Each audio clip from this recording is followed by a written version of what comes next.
நம்ம வாழ்கிற பூமியில் யாருமே ஒரு ஆளுக்கு ஏற்றமோ இல்லாட்டி இறக்கமோ தாழ்ந்தவங்களோ உயர்ந்தவங்களோ அப்படிங்கிறதுலாம் கிடையாது. எல்லாருமே சமம் அப்படிங்கிற வாழ்க்கையை வாழ்ந்துட்டுருக்கோம். ஆனால் இந்த ஊருக்காரன் எல்லாம் தீவிரவாதி, இந்த நாட்டுக்காரன் எல்லாம் தீவிரவாதிப்பா அப்படின்னு சொல்கிற அறிவிப்பு யாரால் கொடுக்கப்படும்? மேற்குலக நாடுகளால் கொடுக்கப்படும். அவங்க சொல்கிற மாதிரி இந்த நாடு தீவிரவாதினா உலகம் முழுவதுமா அந்த நாடு தீவிரவாதி தான். வேறு யாருமே அதை எதிர்த்து கேள்வி கேட்க முடியாது. எதிர்த்து கேள்வி கேட்டால் அவங்களும் தீவிரவாத நாடாக மாறிடும். ஆனால் உண்மையிலேயே இப்போ இருக்கக்கூடிய சிச்சுவேஷனை கொஞ்சம் பாருங்களேன். அல் ஷிஃபா அப்படிங்கிற ஹாஸ்பிட்டல்லேருந்து வெறும் 100லேருந்து 200 மீட்டர் தூரத்தில் இஸ்ரேலினுடைய இராணுவப்படை அவங்களுடைய கிரவுண்ட் இன்வேஷனை செஞ்சு அங்கே இருக்கக்கூடிய பவர் கிரிட் எல்லாம் கட் பண்ணிட்டாங்க. இந்த அல் ஷிஃபா ஹாஸ்பிட்டலில் மட்டும் கிடையாது, அல் குவாட்ஸ் ஹாஸ்பிட்டலாக இருக்கட்டும், இந்தோனேஷியா ஹாஸ்பிட்டலாக இருக்கட்டும், இப்படின்னு சொல்கிற பல ஹாஸ்பிட்டலில் இப்போ எதுவுமே கிடையாது. எலக்ட்ரிசிட்டி அப்படிங்கிறதே கிடையாது. நல்லா கவனிச்சிங்கன்னா ஒரு நியூஸை நீங்கள் நேற்று கேள்விப்பட்டிருப்பீங்க. 39 குட்டி குழந்தைகள், அந்த குழந்தைகளுக்கு ஆக்சிஜன் இல்லாமல் அவங்க இறந்துடலாம் அப்படிங்கிற மாதிரியான ஒரு செய்தியும் வெளியானது. இதுக்கெல்லாம் காரணம் கிரவுண்ட் இன்வேஷன் கிடையாது. அந்த கிரவுண்ட் இன்வேஷனால் இந்த இடம் அழிக்கப்பட்டு விட்டது என்றால் மிகப்பெரிய அளவில் உயிரிழப்புகள் வரும் அப்படின்னு தெரிந்தே அதை செய்யக்கூடிய இராணுவம் தான். சரிப்பா, அதுக்கு கீழே தான் டனல் இருக்குன்னு சொல்கிறாங்க. அப்போ அந்த டனல் அழிப்பதற்கு ஹாஸ்பிட்டல் அழிக்காமல் வேறு வழி இல்லையே. லேட்டஸ்ட் டெக்னாலஜி நிறைய இருக்குன்னு சொல்கிறீங்க, டனல் ஏகப்பட்டது நிறைய நுழைவாயில்கள் இருக்குன்னு சொல்கிறீங்க. ஹாஸ்பிட்டலுக்கு கீழே தான் அந்த டனலினுடைய அந்த ஒரு பகுதி இருக்குது அப்படின்னா ஹாஸ்பிட்டலை முழுவதுமாக சீஸ் பண்ண பிறகு அந்த டனலை மட்டும் அழிப்பது அவங்களுடைய எய்மா, இல்லை ஹாஸ்பிட்டலே இல்லாமல் செய்வது தான் அவங்களுடைய எய்மா? இதுக்காவது பதில் இருக்கா? அதுவும் கிடையாது.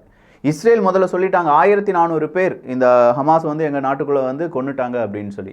இன்றைக்கி அதே கவுண்டை ரிவைஸ் பண்ணியிருக்காங்க. சில நாடுகள் பொதுவாக பல இடங்களிலும் நடப்பது ரிவைஸ் பண்ணும்போது அதிகரிக்கும். ஆனால் இஸ்ரேல் 1200 பேர் தான் கொல்லப்பட்டிருக்கிறார்கள், 200 பேரை நாங்கள் தப்பாக கணக்கு காண்பித்து விட்டோம் அப்படின்னு சொல்கிறாங்க. அப்போ தப்பாக கணக்கு காண்பித்த பிறகு 1400 பேருக்கும் சேர்த்து நாங்கள் பழி வாங்குகிறோம் அப்படின்னு சொல்கிற இஸ்ரேல் 1200 அப்படின்னு சொல்லும்போது 200 பேருக்கு வேண்டி நீங்கள் பழி வாங்கின அந்த உயிர்களுடைய எண்ணிக்கை இல்லாட்டி அந்த உயிர்கள் திரும்பி வருமா அப்படிங்கிற கேள்விக்கு பதில் கிடையாது. இன்றைக்கி இன்னும் சில அப்டேட்ஸ் எல்லாமே நடந்திருக்கு. என்னென்ன அப்படிங்கிறத பார்த்துடலாம்.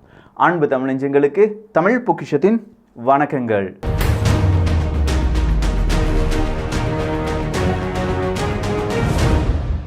அமெரிக்காவுக்கு எதிராக, மேற்குலக நாடுகளுக்கு எதிராக, இஸ்ரேலுக்கு எதிராக அரபுலக நாடுகள் ஒன்றிணையுமா அப்படிங்கிற ஒரு கேள்வி எல்லாருக்குமே இருந்துச்சு. ஏன்னா அரபுலக நாடுகளுக்குள்ளேயே 1000 பிரச்சனைகள் இருக்குது.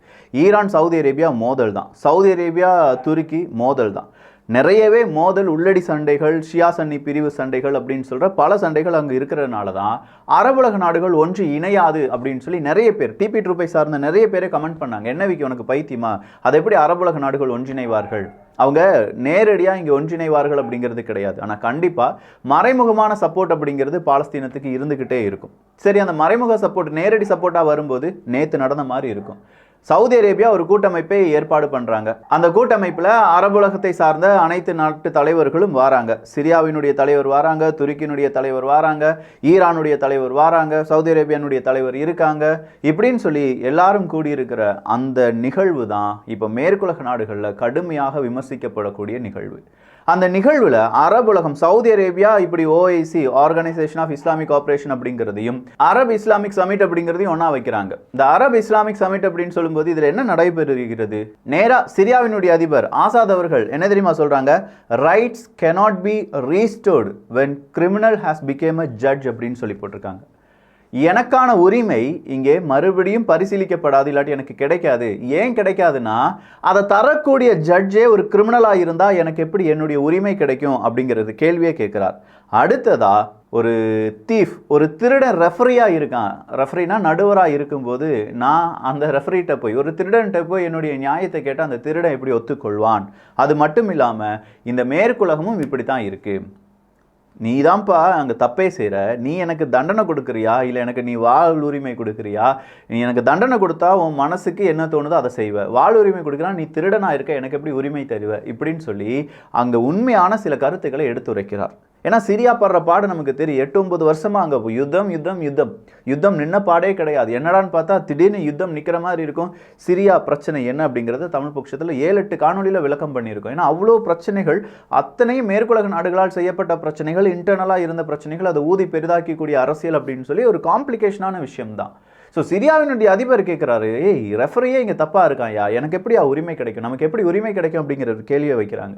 இப்படிலாம் அரபு மற்றும் இஸ்லாம் நாடுகளுடைய கூட்டமைப்பு நடைபெறும் போது மொசாடினுடைய தலைவர் எகிப்துக்கு போகிறார். மொசாடினுடைய தலைவர் எகிப்துக்கு போகிற அதே நேரத்தில் ஹமாஸினுடைய தலைவரும் எகிப்துக்கு பயணத்தை மேற்கொண்டிருக்கிறார் அப்படிங்கிற ஒரு தகவல் வெளியாகி இருக்கிறது.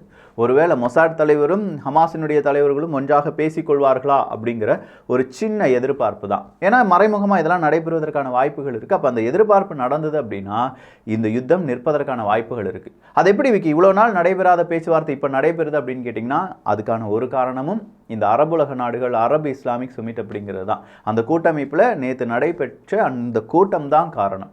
அந்த கூட்டத்தில் அவங்க நிறைய முடிவுகள் எடுத்திருக்காங்க. அதுக்கு சில நாடுகள் ஒத்துழைத்திருக்கிறார்கள், சில நாடுகள் ஒத்துழைக்கவில்லை. மெஜாரிட்டியான நாடுகள் ஒரு 10லேருந்து 14 நாடுகள் ஓகே சொல்லியிருக்காங்க, 4-5 நாடுகள் எதிர்ப்பை தெரிவிச்சிருக்காங்க. ஆப்சன்டீஸ் யார் அப்படிங்கிறதும் இங்கே மென்ஷன் பண்ணலை. ஸோ எதிர்ப்பு தெரிவித்த நாடுகள் இங்கே மென்ஷன் பண்ணப்படவில்லை, ஆப்சன்டீஸ் ஆனவங்க அங்கே மென்ஷன் பண்ணலை. யாரெல்லாம் ஆதரவு தெரிவித்திருக்கிறார்களோ அவர்களை மட்டும் மென்ஷன் பண்ணியிருக்காங்க. அப்படின்னா அரபு உலகம் இப்போது பயந்துதான் செயல்படுகிறது என்பதும் குறிப்பிடத்தக்கது. அவங்க மறைமுகமாக மட்டும்தான் ஆதரவு கொடுப்பாங்க, நேரடியாக ஆதரவு கொடுக்க மாட்டாங்கன்னு சொன்னதுக்கான காரணமே இதுதான். நான் மேற்குலக நாடுகளை எதிர்த்து பேசிட்டேன்னு சொல்லி வெளியில் சொல்லிடாத, அடித்து கேட்பான் வெளியில் சொல்லிடாத அப்படின்னு தான் சொல்லி இவங்க ஆரம்பிப்பாங்க போல். ஆனாலும் பாலஸ்தீனம், காசா, ஹமாஸ் அப்படின்னு சொல்லும்போது அதில் அவங்களுக்கு மறைமுகமான ஆதரவு இருக்குது அப்படிங்கிறதையும் சொல்லிக்கிறாங்க. ஆனால் நேரடியான எதிர்ப்பை விட, நேரடியான ஆதரவை விட இந்த மறைமுகமான ஆதரவு நிறைய பேரை கொண்டு குவிச்சிடும். ஒரு பக்கம் பார்க்க போனால் நல்லவன் மாதிரி இருப்பான், இன்னொரு பக்கம் போனால் மறைமுக ஆதரவு அப்படின்னு சொல்லி திடீர் கெட்டவனாக மாறிடுவான். இந்த பக்கம் அவனை நம்பலாமா நம்ப வேண்டாமான்னு சொல்லி அடி வாங்கியே செத்து போயிடுவாங்க. அந்த மாதிரி இருக்குது இப்போ அரபுலக நாடுகளுடைய இந்த கூட்டமைப்பு. சரிப்பா, அடுத்ததாக அங்கே இருக்கக்கூடிய அல்ஷாத்தி ஹாஸ்பிட்டல் அப்படிங்கிறதையும் யாருடைய கட்டுப்பாட்டுக்குள்ளே கொண்டு வந்துட்டாங்கன்னா இஸ்ரேல் அவங்களுடைய இராணுவ படையின் கட்டுப்பாட்டுக்குள் கொண்டு வந்திருக்காங்க.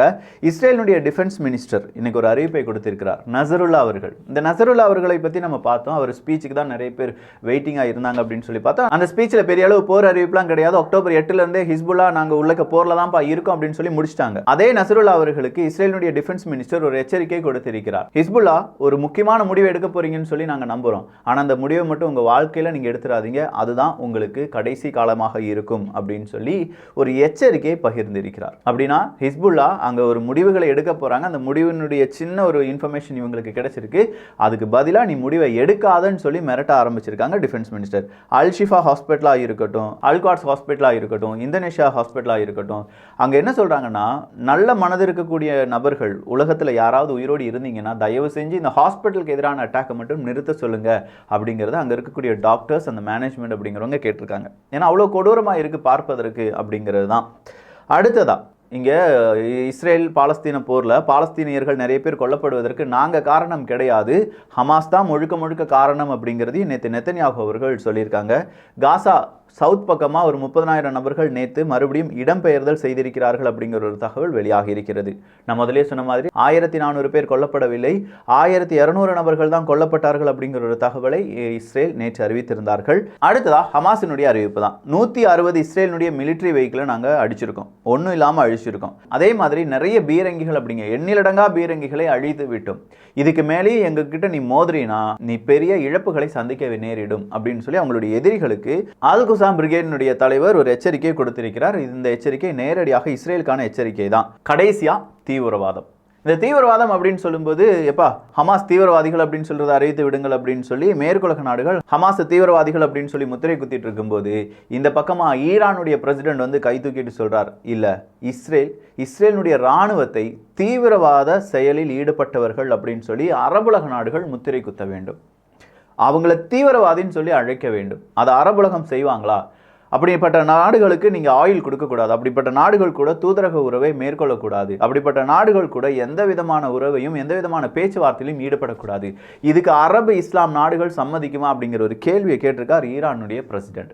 இந்த கேள்விகளுக்கான பதில் நான் சொன்ன மாதிரி எக்ஸாக்டாக வெளியில் வராது, வந்தாலும் அது மறைமுகமான ஆதரவாக மட்டும்தான் இருக்க போகுது. இதுக்கான பதில் மட்டும் வந்துருச்சுன்னா நிச்சயமாக மேற்குலக நாடுகள் அவங்களுடைய ஸ்டாண்ட்லேருந்து கொஞ்சமாக பின்வாங்குவாங்க. ஆனால் பதில் வராதனால மேற்குலக நாடுகள் அவங்க எடுக்கக்கூடிய முடிவு தான் கடைசி முடிவு அப்படின்னு சொல்லி அவங்க என்ன செய்வாங்க, கடைசி வரையிலும் ஆர்கியூ பண்ண போகிறாங்க, அதை செயல்முறைப்படுத்த போகிறாங்க. ஸோ பெரிய அளவில் இந்த அரபு மற்றும் இஸ்லாம் அந்த கூட்டமைப்பில் ஒரு இம்பேக்டை இந்த இஸ்ரேல் மற்றும் ஹமாஸ் பிரச்சனையில் கொண்டு வர முடியுமா அப்படின்னு பார்த்தா நாளை ஒரு தினம், ஏன்னா இன்னைக்கு எல்லாம் பேச்சுவார்த்தை முடிந்து அது பிரஸ்ல வந்து எதிர்ப்புகள் ஆதரவுகள் வந்த பிறகு நாளைய தினம் தெரிய வரும் யாருக்கு யார் ஆதரவு, யாருக்கு யார் எதிர்ப்பு அப்படிங்கிறத. அதை நம்ம மறுபடியும் தமிழ் பொக்கிஷத்தில் பார்க்கலாம். ஸோ இப்போதைக்கு இது லேட்டஸ்டான அப்டேட். இன்னும் கொஞ்சம் லேட்டஸ்டான அப்டேட் அடுத்த ஒரு பதிவில் பார்த்துடலாம். ஸோ இந்த ஒரு காணொலி பற்றி உங்களுடைய கருத்துக்கள் இங்கே வரவேற்கப்படுகின்றன. எல்லோரும் தமிழ் பொக்கிஷத்தில் இணைந்திருங்கள். நல்லதை பகிர்ந்து நல்ல சமுதாயத்தை உருவாக்குவோம். நன்றி, வணக்கம்.